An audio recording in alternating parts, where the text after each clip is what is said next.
Brother, నిన్న మోడీ గారు social media వేదికగా ఒక సెల్ఫీ వీడియో రిలీజ్ చేశారు.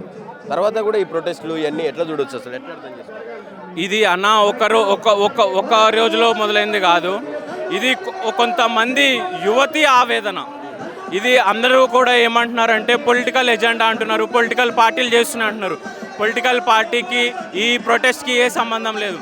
ఇది ప్రజలకు యువతకు జరుగుతున్న విద్యా మినిస్ట్రీస్లో ఉన్న ఎడ్యుకేషన్ మినిస్ట్రీస్లో ఉన్న లూప్ హోల్స్ వల్ల విద్యార్థులకి ఎడ్యుకేషన్లో క్వాలిటీ లేకపోవడం వల్ల, చదివిన చదువులకి ఉద్యోగాలు దొరకకపోవడం వల్ల, వాళ్ళ ఎడ్యుకేషన్కి ఇంపార్టెన్స్ లేకపోవడం వల్ల మేము రోడ్ల మీదకి వచ్చి ఇట్లా ధర్నాలు చేయాల్సి వస్తుంది. మా తల్లిదండ్రులు కష్టపడి చదివించి మేము స్కూల్కి వెళ్ళి కాలేజీకి వెళ్ళి చదువుకుని పట్టాలు తెచ్చుకుని బయటకు వస్తే మీరు డబ్బులున్న ప్రజలకి డబ్బులున్న వ్యక్తులకి సపోర్ట్ చేసుకుంటా పేపర్ లీకేజ్ చేసుకుంటే మేము ఏడికి పోవాలి?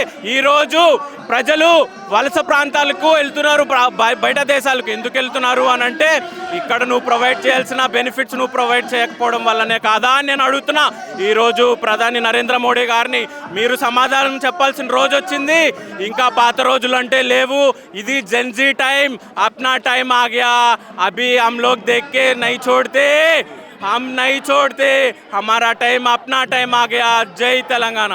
జరిగినటువంటి లాఠీ చార్జ్ని ఏ విధంగా చూస్తూ ఉన్నారు మీరు? వాళ్ళేమో ఒక రకంగా పోర్ట్రే చేస్తున్నారు, మీరేమో ఒక రకంగా చెప్తా ఉన్నారు. ఎట్లా అర్థం చేసుకోవాలి దాన్ని? ఒకటే చెప్తానండి, ఇప్పుడు యువత మాటల్ని యువత మాట్లాడే వ్యక్తం చేసే వాళ్ళ వ్యక్తపరిచే ఒక భావాలు ఏవైతే ఉన్నాయో వాటిని అనగదొక్కాలని చూస్తే మీరు ప్రజాస్వామ్యాన్ని అనగదొక్కుతున్నట్టే. మీకు ఓట్లేసి గెలిపించింది ఈ యువత. 2014 మన నరేంద్ర మోడీ ప్రమాణ స్వీకారం చేసిన రోజు మేము 10th క్లాస్ చదువుతున్నాం. ఈరోజు మేము న్యాయవాదులుగా డిగ్రీలు తెచ్చుకుని బయటకు వచ్చినాం. ఈరోజు మేము బయటకు రావడానికి కారణం ఏంటి? ఆ రోజు చదువుకున్న వాళ్ళం ఈరోజు ఎందుకు వచ్చినాం? మీరు చేసిన తప్పులు కాదా, మీరు చేసిన లోపాలు కాదా అని చెప్పి నేను అడుగుతా ఉన్నా. రూల్స్ అన్ని కూడా మేము ఐడెంటిఫై చేసినాము, ఆ తర్వాత దాని మీద యాక్షన్ తీసుకున్నాం, అదంతా నడుస్తూ ఉంది. వాళ్ళని ఆల్రెడీ జైల్లో వేసినాం, కొంతమందిని మేము రీ ఎగ్జామ్ కూడా కండక్ట్ చేసినాం అని చెప్పి మాట్లాడుతుంటారు. ఇంకా కూడా ఇలాంటివి చేసేదాన్ని ఏమనుకోవాలి? వీళ్ళ వెనక కొంతమంది ఉండి ఫండింగ్ చేసి మరీ ఇది నడిపిస్తున్నారు అని చెప్పి మాట్లాడుతున్నారు. ఇది అవాస్తవం అండి. ఎందుకనంటే ఈరోజు ఇంతమంది ప్రజలు ఇక్కడికి వచ్చి లేదా ఢిల్లీలో ఉన్న జంతర్ మంతర్లో కూడా అక్కడ ప్రొటెస్ట్ చేస్తున్నారు అని అంటే వాళ్ళకి కనీసం మంచినీళ్ళు ఇచ్చే నాదుడు లేరు, ఇంత ముద్ద పెట్టి అన్నం పెట్టి ఆదుకునే నాదుడు లేడు. కాబట్టి అక్కడ చుట్టుపక్కల ఉన్న కొద్దిగా మంచిగా ఉన్న వ్యక్తులు కూడా ఎవరైతే మంచి హృదయాలు ఉన్నాయో వాళ్ళ ఇంట్లో కూడా పిల్లలు ఉంటారు, వాళ్ళు తిన్నారా లేదా అని ఆలోచించి వాళ్ళు తీసుకొచ్చి మనకి పెడుతున్నారు తప్ప ఎవరు ఫండింగ్ లేదు, ఏం లేదు. 2, ఇక్కడ ఎవరైతే నిన్న నరేంద్ర మోడీ గారు ఎవరైతే ఏమన్నారో జైలుకు పంపిస్తాము, మేము చర్యలు తీసుకుంటాము అని అన్నారు. 30 రోజులు ఏం చేసినారు నరేంద్ర మోడీ గారు అని నేను అడుగుతా ఉన్నా. 30 రోజులు మీరు ఏం చేస్తున్నారు? ఎటు పోతున్నారు? ప్రజల ఆవేదన, యువత ఆవేదన మీకు కనబడతలేదా? ఈరోజు మీరు చేయాల్సిన సమయం మించిపోయింది. ఇప్పుడు మొత్తం అంతా కూడా యువత చేతుల్లోకి వచ్చింది. మీరు ఇప్పటికీ ధర్మేంద్ర ప్రధాన్ని కనుక మీరు బర్తరఫ్ చేయకపోతే ఇంకా కూడా చర్యలు ఇంకా పెద్దగా పెరిగాయి ఉంటాయి, కానీ ఎక్కడ కూడా తగ్గవు. నేను ఒకటే కోరుకుంటున్నా, తెలంగాణలో ఉన్న ప్రజల్ని కానీ యువతని కానీ, తమ్ముళ్ళు అన్నలు అక్కలు కదిలి రండి. మనం సాధించుకున్న తెలంగాణలో మళ్ళీ కలిసి తిరిగి మన హక్కుల కోసం పోరాటం చేయాల్సిన సమయం వచ్చింది. ఇది సమయం, మీరు రావాలి. This is our time. మీరు ఎక్కడున్నా కూడా మన పిల్లల గురించి, మన భవిష్యత్తు గురించి కూడా మీరు కదలికట్టుగా రావాలి. జంతర్ మంతర్లు ఉన్న యువతకు కూడా మీరు సపోర్ట్ చేయాలి. మనం బాగున్నాం, మనం బాగోలేము. ఇప్పుడు ఉన్న ఎడ్యుకేషన్ వల్ల మన పిల్లలు బాగోవాలన్నా మనం కష్టపడి పోరాటాలు చేస్తేనే తెచ్చుకున్న తెలంగాణకి మరో పేరు వచ్చేలాగా మనం పనిచేయాలని చెప్పి తెలుపుకుంటూ జై తెలంగాణ, జై హింద్. ఎట్లా చూస్తూ ఉన్నారంటే అక్కడ జరిగినటువంటి ఇన్సిడెంట్ని, దాని మీద కేంద్ర ప్రభుత్వ వైఖరిని? ఓకే, ఇన్ని రోజుల నుంచి ప్రొటెస్ట్ చేస్తున్నారు.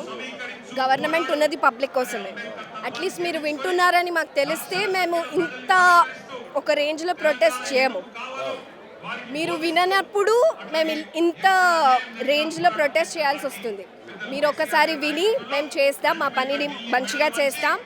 ఎవరైతే పవర్లో ఉన్నారో వాళ్ళ పనిని వాళ్ళు సరిగ్గా చేస్తే ఇది అయ్యేదే కాదు. అయితే రీసెంట్గా నిన్న నరేంద్ర మోడీ స్పందిస్తూ సోషల్ మీడియా వేదికగా ఒక సెల్ఫీ వీడియోని రిలీజ్ చేసింది. ఎట్లా చూస్తూ ఉన్నారు ఇన్ని రోజుల తర్వాత ఆయన స్పందన ఆ సెల్ఫీ వీడియో? ఆయన భయపడ్డారు కాబట్టి చేశారని అనుకుంటున్నాను నేనైతే. ఎస్, ఆయన చెప్పారు, పాజిటివ్ మాట్లాడారు, ఇది మేము కరెక్ట్ చేసుకుంటాం అనేది కూడా చెప్పారు. But it's not enough. Dharmendra Pradhan should resign. భయం పుట్టాలి.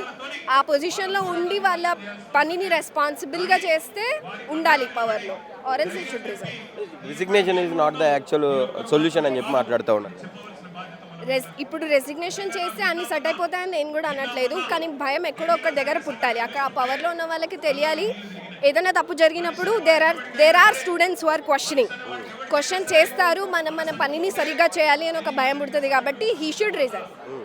రిజిగ్నేషన్ తర్వాత రిజిగ్నేషన్ ఎందుకు కోరుతున్నారు? మేము ఆల్రెడీ ఎక్కడైతే లూప్ హోల్స్ ఉన్నాయో అవన్నీ కూడా ఐడెంటిఫై చేసినాం.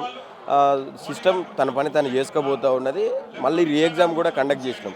ఇదంతా కూడా కొంత పేడ్గా నడుస్తూ ఉన్నదని చెప్పి మాట్లాడుతూ ఉన్నాం. Paid, I don't know anything about that.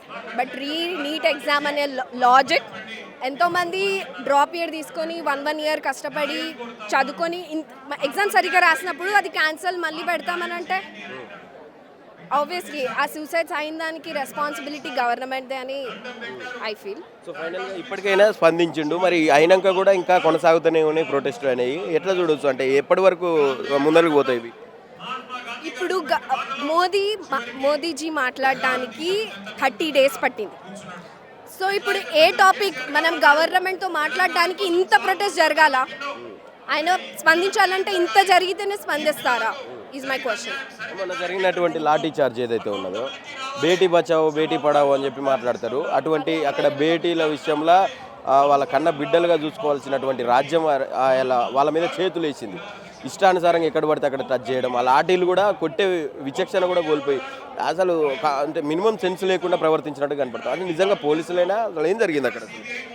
నాకు తెలిసిన బట్టి అక్కడ అయింది చూసి విని తెలిసింది ఏంటంటే police were not behaving like themselves.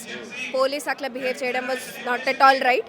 Police name tag తీసేసి కొట్టడం, వాళ్ళే చేసి దాన్ని స్టూడెంట్స్ మీద చెప్పడం was not at all right. అమ్మాయిలతో అలా ట్రీట్ చేయడం వాజ్ ఆల్సో నాట్ రైట్. పోలీస్కి ఉంది, it's their duty to do it, but they have ఎలా చేయాలో అలా చేయలేదు. ఏం చెప్తారు ఫైనల్గా ప్రధానమంత్రికి కావచ్చు, మన ధర్మేంద్ర ప్రధాన్కి కావచ్చు? So please resign. I think that's you are not doing your job good and you should resign. Thank you.